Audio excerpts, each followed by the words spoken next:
My goal is to eliminate every line of C and C++ from Microsoft by 2030. Our strategy is to combine AI and algorithms to rewrite Microsoft's largest code bases. This is something which is coming out from one of the engineers at Microsoft. And to be honest, this is not a good look. This is not a good statement. And I personally don't agree with this. And I want to share my thoughts in this video. But before getting to it, we'll just cover this post first so that we have full context what's going on. So this is an engineer from Microsoft who's saying that he has an open position in his team. And the position is in person in Redmond. And the goal is, like I mentioned, is to remove C and C++ completely from Microsoft by 2030. Now, is this a company-wide goal? Is this the goal of this specific engineer itself? We don't really know. Their North Star is one engineer, 1 month, 1 million line of code, which is insane. To accomplish this previously unimaginable task, we have built a powerful code processing infrastructure. Our algorithmic infrastructure creates a scalable graph over source code at scale. Our AI processing infrastructure then enables us to apply agents guided by algorithms to make code modifications at scale. The core of this infrastructure is already operating at scale on problems such as code understanding. If I can just take a shot every time I read scale in this paragraph, I'll probably be drunk. The purpose of this principal software engineer role is to help us evolve and augment our infrastructure to enable translating Microsoft's largest C and C++ systems to Rust. Okay, we are going from C and C++, but where we are going exactly? The answer to that question is Rust. A critical requirement for this role is experience building production quality systems level code in Rust, preferably at least 3 years of experience writing systems level code in Rust. Compiler, database, OS implementation experience is highly desired. Well, that's basically it. The rest of the stuff is just typical corporate language. And somebody asks that what is wrong with the code being C and C++?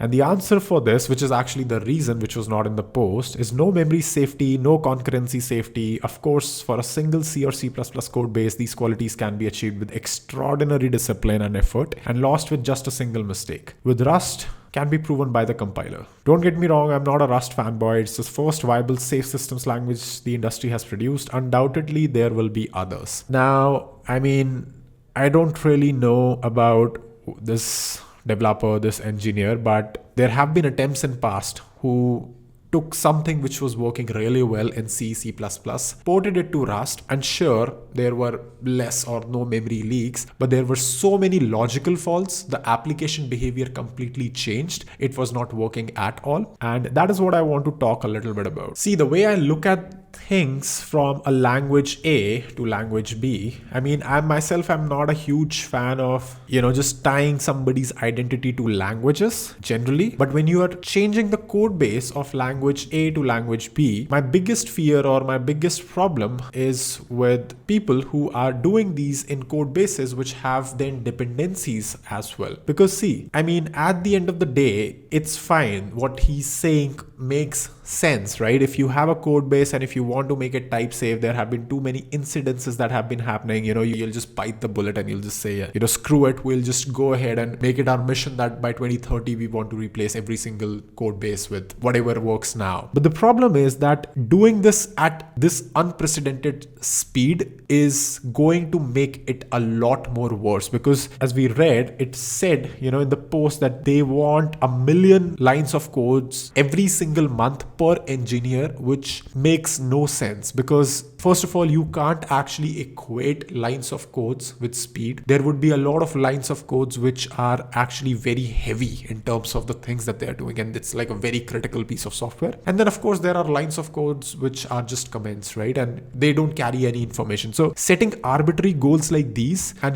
judging somebody's output or throughput based on how many lines of code they are able to convert in a given month just sounds wrong. Secondly, coming back to my original point, when you are sporting a system, when you are, changing something from X language to Y language, I would say that it's far easier to do it for your own code, what you have already written and what you can see on screen. It is extremely difficult for doing it for dependencies. To give you an example, let's say you are using Node.js, right? You're using Node.js and you're using Express as a dependency right now. And let's say you're using, like bcrypt or something, bcrypt.js, right? If you're using this system and you're going to, let's say, Golang, Golang. I've been getting a lot of comments that, hey, Mehul, you don't mention Golang a lot. Do you not like the language? Of course, I like the language. I mean, there are a few things to not like about it, but let's say you are going with Golang and you're just making your own custom HTTP server. You're just implementing it. And of course, for password hashing again, I'm just taking up an example. You can use bcrypt algorithm. Now, the problem is that as you're doing this, the person who wrote this system for the very first time in Express.js and using bcrypt.js, for example, Express carries a lot of hidden assumptions. It carries a lot of hidden information. I can start asking questions about what is the maximum body payload size? What is the maximum timeout of a specific connection? What is the maximum this, that? And these parameters you will not find anywhere in your own code base. Then how can you just ask an AI, LLM, whatever, to take up this code, go to Golang and implement it? It would do that. On paper, you would see that it has happened. The code works, it's fine, but it will create so many edge cases. It will create so many rough edges that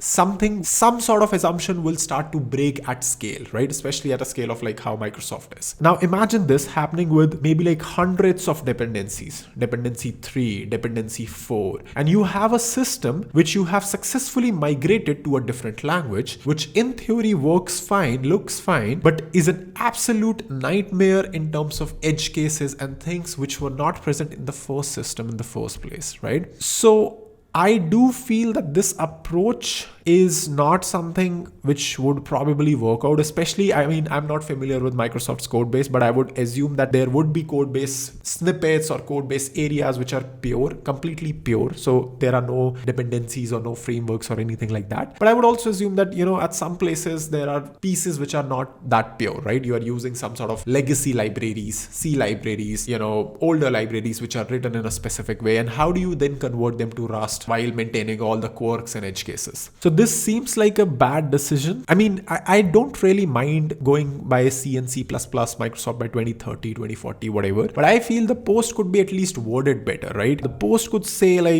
everything new is going to be Rust. So there would be no new line of C code being written in a new project. We'll start everything in Rust or whatever, Golang or whatever. And then we will incrementally take and we'll incrementally keep on shifting the system, starting from the most used systems, because that is where the highest gains are, to Rust. Or wherever the highest memory leaks are or highest memory corruption bugs are, to Rust. Just doing an outright campaign against C and C++ and saying that, hey, we'll just go ahead and replace everything as fast as we can is a sure shot recipe of a disaster. And the fact that I have not even talked about AI at all in this video should tell you for the fact that I don't trust AI at all for doing this migration at the speed which Microsoft is thinking would be possible, right? So I want to do an experiment. I want to actually see how this works, right? So let's start with some basics, right? So I'll try to give a few curveballs here to cursor, right? So I'll just write console log, maybe something like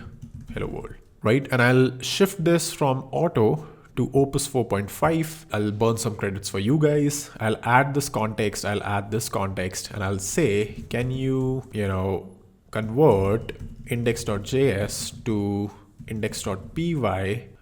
What am I even writing? Can you write index.py? Seeing index.js, it should be compatible with Node.js code. So I'm giving the best model that we have and I'm starting with a very small thing.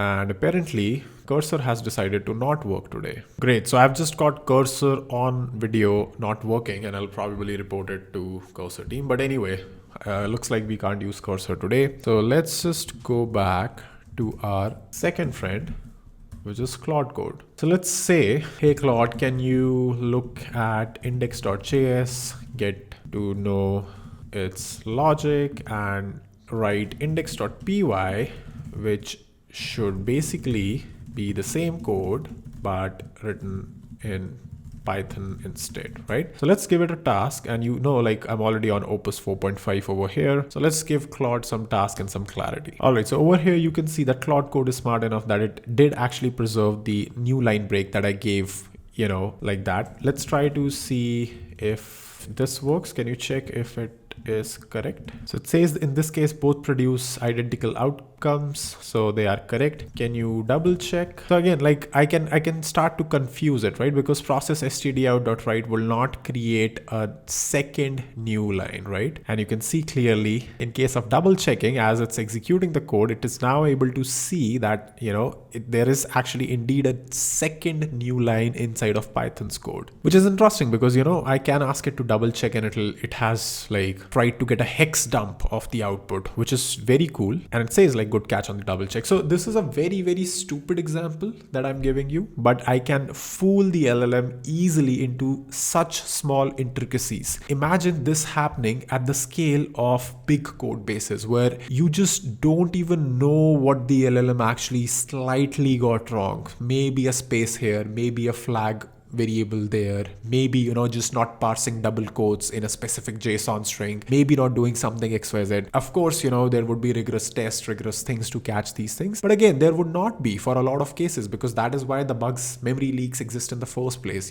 Things like that exist in the first place. So what essentially would happen is that you will end up with a hot pile mess of code in a lot of critical places where tests are passing, things are working, but it's possible that when you are actually using the software on runtime, there are certain edge conditions which leads to the software failing. So look at this. Ubuntu said that we will be using sudo rs, which is the Rust rewrite of sudo. It's being developed as a non-profit, aims to handle privilege escalations, memory safe alternatives, all the good stuff. And then what? Boom. November happens and you have bunch of vulnerabilities in sudo rs as well. And this is what was getting discussed on Reddit as well, where people are obviously saying that the Rust does not fix everything. So of course, things which C and C++ have, I'm not saying that they are good. There are certainly bad parts of C and C++, but the solution that some people think that it's, the way to do migration is just throw away everything and just start from a fresh slate, and just doing it unnecessarily when things are already working fine for specific pieces of software. It just seems like a very, very bad idea to me, right?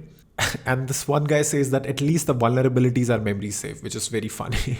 So yeah, I mean, true, you can write memory safe code in Rust, but that will not make it better code if it's just written wrong. But yeah, that's it for this video. Do let me know your take in the comment section below, and I will see you in the next video very soon.